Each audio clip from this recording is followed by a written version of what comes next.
Hi everyone, this is Master Salona again. We're going to work on Sege Hyung Sambu, World Tung Sudo, form number 3.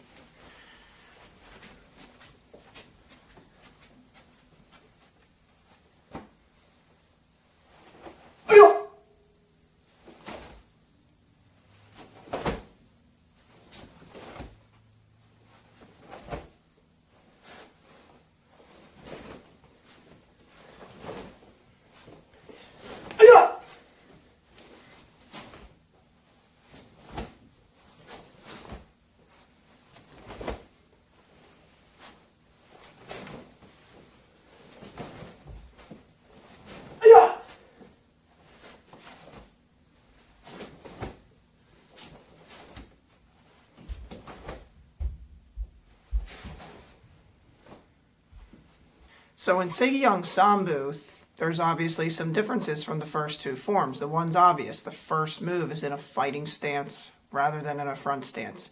So we need to make sure we understand the difference between those two, both with our legs and with our top. So when we get into our fighting stance, we want to make sure that we have our weight back.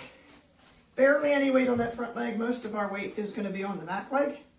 And also that our chest is facing forward towards the front of the form. When we do this side block, we don't want to be this way, we want to be here. When we go into our front stance, we need to transition into our chest going forward when we do our front stance. So we want to make sure we pay attention to that. We already know how to make a good front stance, so we don't need to go over that too much. But pay attention to your chest. Chest in the forward direction, and then chest in the direction you're actually moving when you do the punch.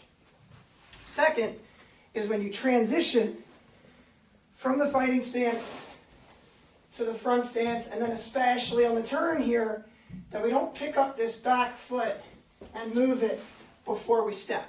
We want to make sure that we shift our weight over our foot and then turn with good balance into the next move. We don't want to be wobbly here. It's a lot trickier than it was in the first two forms. And then the third thing is the roundhouse kick.